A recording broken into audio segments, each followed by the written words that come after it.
Welcome, everyone. This is Jim Sporer, one of the founding board members of ISSIP, the International Society of Service Innovation Professionals.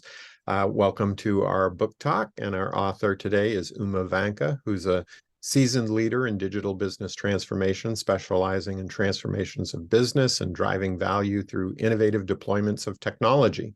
He's played various executive leadership roles with strategy consulting firms that I'm sure you've all heard of. He's advised C-suite executives and owners of businesses of various sizes, including Fortune 500 firms. His experience spans across a wide range of industry sectors globally, giving him a front row seat to witness industry pain points and emerging trends.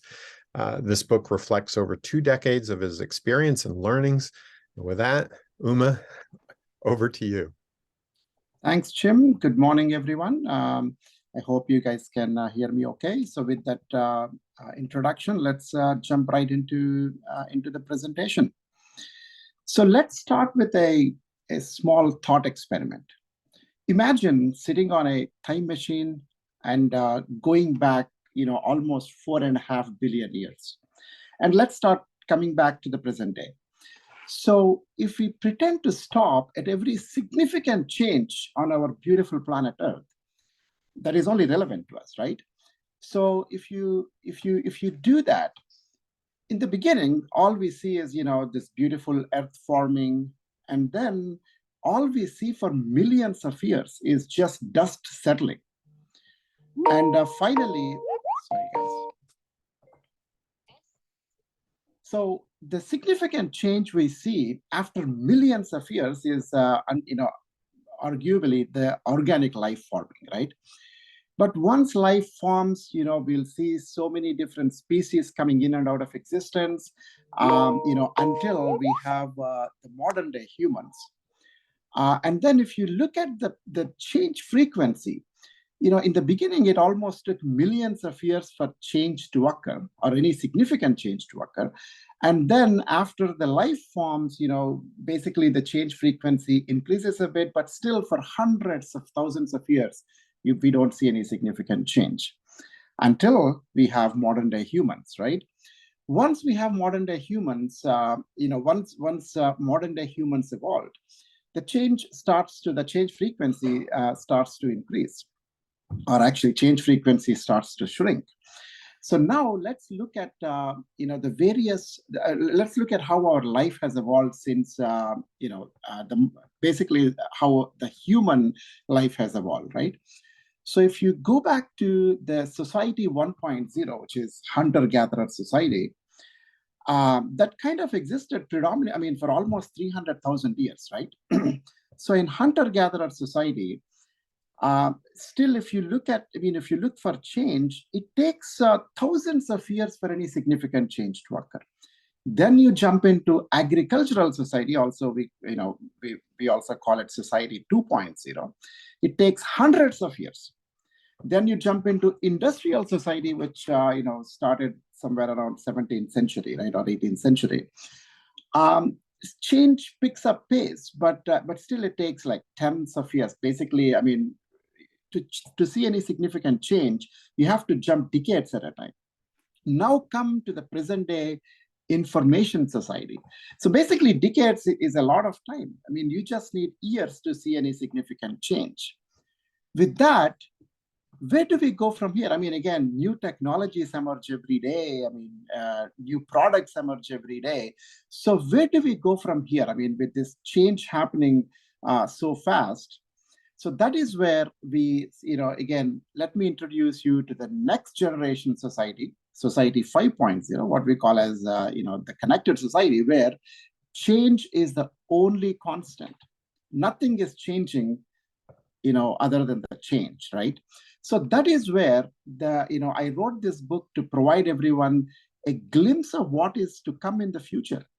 So with all the different technologies emerging every day, all the new products coming every day, how is the future going to look like, right? That is exactly what I plan to give, or a glimpse into the future is what I plan to give in this book. Let me take a quick pause to see if you have any questions before I move forward. And we invite people to put the questions into the chat as well, if you want to hold them to the end. Any questions for Uma so far? Very, very clear accelerating change, Uma. Really important. All right, so now let's dive into the book itself, right? So we start with chapter 1 is called The Big Beginning. That is where, again, we start with Society 1.0, the hunter-gatherer society, and basically look at the past. Basically, we look at the evolution to present day. Then chapter 2, called Falcon's Tale, basically gives you a glimpse into the future through days in the life of Falcon's life, a fictional character of my creation. Chapter 3, the big highlights, is where we look at all the key trends, key futuristic trends across various industries, right? So basically, these are all the key trends, the summary of what the future is going to look like, in terms of all the key trends. Chapter 4, the big future, is where we take each aspect of our life, defined by various industries, and we delve into, the detailed trends. For example, you take agriculture. What are the, how is agriculture changing? You take shelter, basically construction. How is the construction industry changing? And how all these, latest technologies are actually playing into the future of construction. You take money, financial services industry. Basically, you look at all the trends in the financial services. So basically, you take each industry and look at all the emerging trends. And the key point to note here is just looking at the future trends is not sufficient. So every industry, we start with the past. Basically, again, we start our journey in the hunter-gatherer society. We look at how these various industries evolved to date before we actually look at the future, right? And chapter 5, the roadmap to big future. I mean, by then, we would have covered a lot of ground. I mean, again, we would have covered various different technologies, or basically trends across all these industries driven by so many different technologies. Chapter 5 is where I try to land this plane by summarizing everything and providing a clear roadmap to the future. And the key question in everybody's mind, I mean, technology and automation, is it actually going to take away our jobs, right? So that's a key question in everybody's mind. And in this chapter, I attempt to answer that question as well. Now let's look at what the coverage, right? Again, I mean, there are so many different technologies and so many different industries. What exactly do I cover in this book? So first of all, future is big, B-I-G. If you look at that, B stands for biotechnologies, I stands for intelligent technologies, and G stands for green technologies. So in grand scheme of things, these are the three technologies that are driving our future. So if you actually get to the next level, right? When you talk about biotechnologies, you're talking about CRISPR, you're talking about new vaccine technologies. So those are one set of technologies that are driving our future. Now, intelligent technologies, again, I define this term very broadly. This includes information technology. This includes robotics, IoT, and obviously the elephant in the room, AI. This includes 3D printing, 4D printing, quantum computing, VR, I mean, virtual reality, mixed reality, augmented reality, brain-computer interface. So basically, a variety of technologies that form the intelligent technologies. And what we talk about is the impact of all these different technologies, right? And then green technologies, I mean, you talk about net zero, circular economy.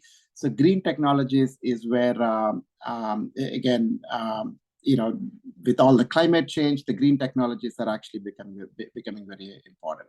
So what we talk about is the impact of these technologies in various industries. I mean, the list is there.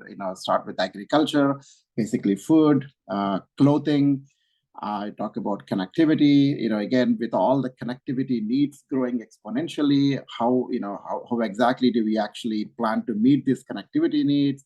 construction, future of education, energy, entertainment, healthcare, manufacturing, mining, money, which is financial services, shopping, transportation, travel, and utilities. So these are all the various industries, or basically trends in these various industries we cover. Finally, who are the primary beneficiaries of this book? I mean, obviously, any tech enthusiasts, or basically anybody who wants to understand the trends, this book applies to all of those. But then if you look at the primary beneficiaries, I would say students, corporate professionals who are looking for a change, and obviously investors. I mean, again, if you're investing, you got to know what the trends are. You got to know, you want to make sure the companies you're investing in follow these trends. And so obviously this book applies to investors tremendously. So those are all the slides I have. But again, I would like to have discussions. If you have any questions, please ask. Let's have a conversation. Great. Thanks, Uma. When I read your book, I was amazed how much you were able to pack into it across technologies, across industries. The one thing I know you mentioned this in several places in your book, you discussed the trend to local. So, certainly globalization has affected the planet, but there's, trends you mentioned like local food production, local currencies, local energy, and the rebirth of local. Could you say just a little bit more about your thoughts on the rebirth of local? Yeah, I mean, again, we always used to be local. I mean, if you look at hunter-gatherer societies, agriculture societies, we were local beings. Then with starting in industrial era, and then that kind of expanded in information society, things became global. But I think the trends are coming back to kind of localized production, localized production.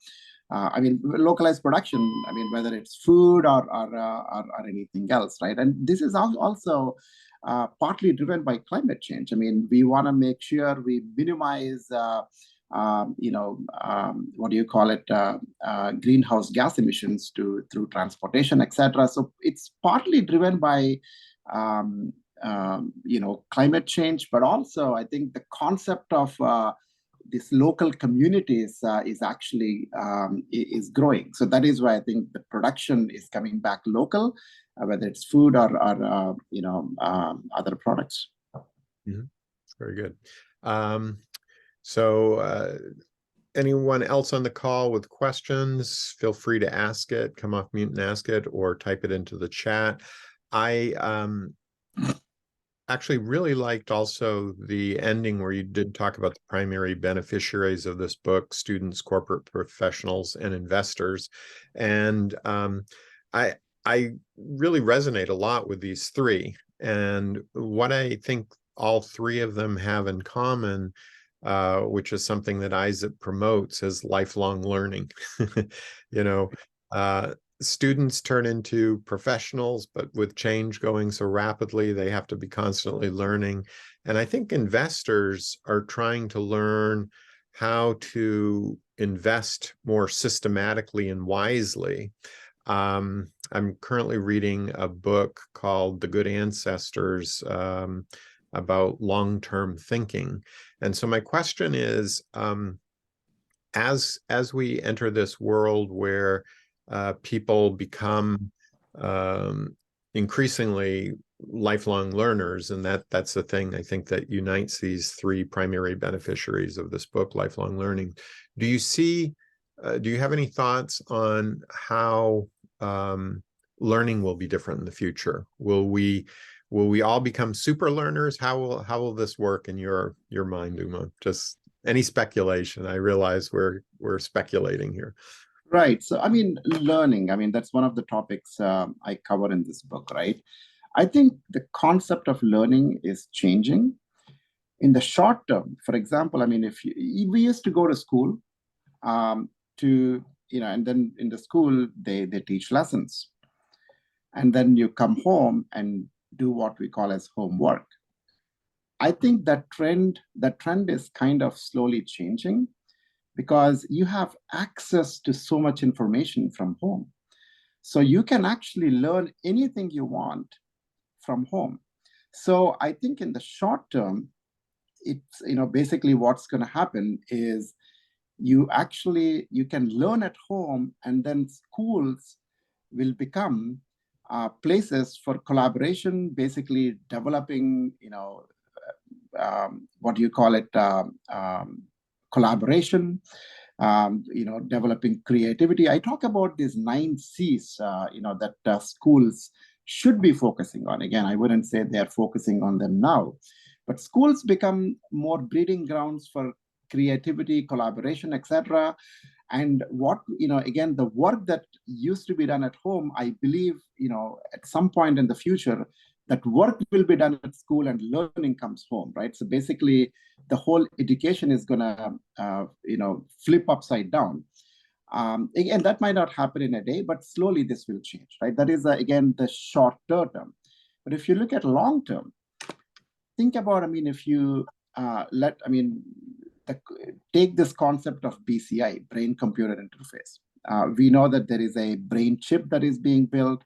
The chip can actually access the contents of your mind. And again, I know that is being only used for, in the world of healthcare. But if that ever becomes reality, again, this is a long shot, but then if that ever becomes reality, your mind or your brain is, becomes the internet. Because if you have a brain chip, again, that it doesn't have to be a chip. Again, the technology is emerging. It can be basically a liquid that you take, and then regardless of how it's done, your brain can become the internet, in which case you don't need to learn anything, right? Again, your brain can directly access all the information that is out there. Then again, what is education? Education, that is why the C's that I was talking about, collaboration, creativity, communication, etc., those become even more important. But again, that is a long shot. It may or may not happen. There are so many other considerations to it. But at least short term, the focus is on creativity, or should be on creativity, collaboration, communication, etc., because learning became so much easier now. Good. I see a question from Zara, maybe. Hello all, thanks for today's event. In comparison between super learner and lifelong learner, which works better for the future? Is there any difference? Maybe there will be the definition of each other in the future. Yeah, so super learner versus lifelong learner. I think you did talk quite a bit about learning. Any thoughts on super learner versus lifelong learner? I don't see a difference. I think one has to be a super learner as well as lifelong learner, right? Because learning is not just getting information. We all learn every day. I think it's both. You got to be a super learner, and you got to be a lifelong learner. There are lessons that you learn every day that that no teacher or a school or internet can teach you. You got to learn on your own, and learning through experiences, for example. So it's both. And this this ISSIP Business Expert Press book series that we've set up, we've had many people, probably over 70 books now in the series. Oh, and Deb has raised her hand. She has a question. I just want to, for the record, was this your first book, Umar, or have you done other books? This is my second one. Second book. Okay. And Deb, you have your hand up, so go ahead. Sure. This was really great. Really appreciate you sharing this with the ISSIP community today. But I'm curious, based on what you've seen and your experiences, directions that, the paths that you have seen things go in the past, where do you think the next big thing is going to be coming from? And I'm going to say fast forward, let's say 5 to 10 years from now. Are robots going to be taking over everybody's jobs? Is AI ML still going to be the big thing everybody's talking about and jumping on that bandwagon? What are you seeing that's going to be the big thing coming forward? So there are 3 big things that are already happening, and they will just continue to grow. robotics, artificial intelligence, and IoT. Again, these are technologies I'm talking about. Now, as a result, you will see more and more robots, in the society. IoT means they will all be connected, and obviously they will be intelligent through artificial intelligence. But now this is where, let's talk about the myth, right? I mean, the myth is, what is a robot? When we talk about robots, people think about a human-looking structure, that's walking around.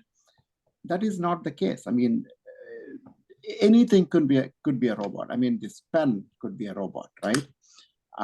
Glasses are robots. Earbuds are robots, and things that are not even visible are robots. I mean, Alexa is a robot. So there will be, I mean, our world will be full of machines. I mean, our world will be full of intelligent machines. A car is a robot. I mean, basically, whether stationary or moving, it will be full of robots. Now, will robots, and they will all be intelligent through artificial intelligence, and they'll all be connected. There is no doubt about it.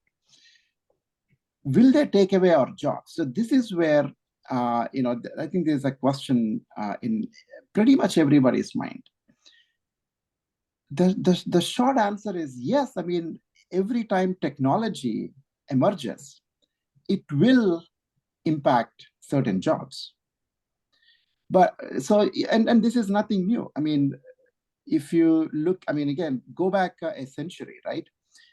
I still remember, one of my uncles coming home one day thinking that he would lose his job because they were installing a robot in our city, or in our town, and that robot was a traffic light, and he was a traffic police. So he thought he would lose his job because they were installing a traffic light, and he was basically a traffic constable, controlling the traffic.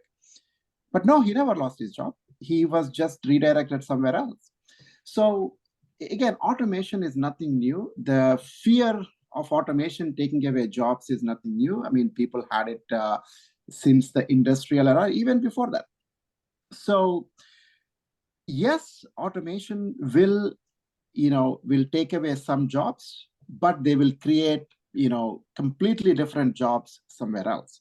Because what is happening is, again, the world is changing, the economy is growing, things are emerging. I mean, just compare our life to a couple of decades ago. So opportunities are actually growing as well. So yes, technology will take away some jobs, but they will create brand new jobs. So what is important is to be on the forefront of these technology changes, so we are ready to basically, walk with the technology, right? So I think that is important. You need to know where technology is going. You need to know what changes it's doing. For example, I mean, I don't think we are far from the autonomous cars becoming reality. I mean, let's take the Tesla truck that's expected to come. Sure, I mean, it's a matter of time. It's going to be a reality, and then it will take away the jobs of the drivers. But then they will create brand new jobs somewhere else. I mean, again, this particular technology might not create, but then technology is emerging so fast, brand new jobs will be created somewhere else. So the way I call it is, it's not going to eat away our lunch. It's gonna, it'll eat some lunch, but then it'll create brand new lunch somewhere else. Great answer. Thank you so much for sharing that. No worries. Yeah, that was a great example. We just have a few minutes left, and if there's no other questions, I do have one other question. Any other questions for Uma, though, before I ask the final question? All right.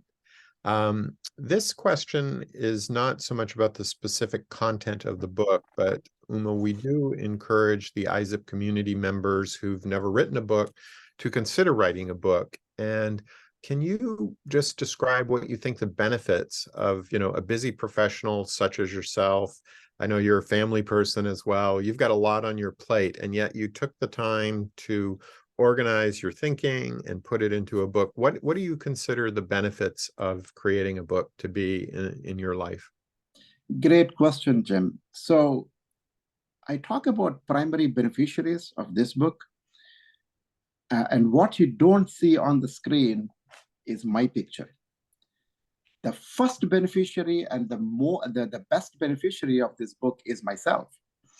So writing a book is all about, I mean, there was a lot of research that went into it. As you said, I had to organize all my thoughts.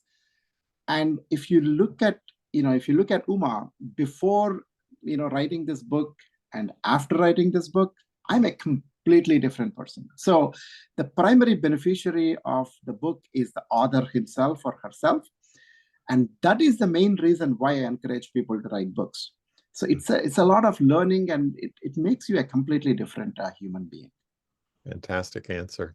Thank you so much, Uma, for joining us today and sharing these thoughts with the ISSIP community. I will upload this recording and your slides, and you may get a few questions in the future from others. And I hope we look forward to future books from you as well. Sounds good. Thank you very much. Thank you all. And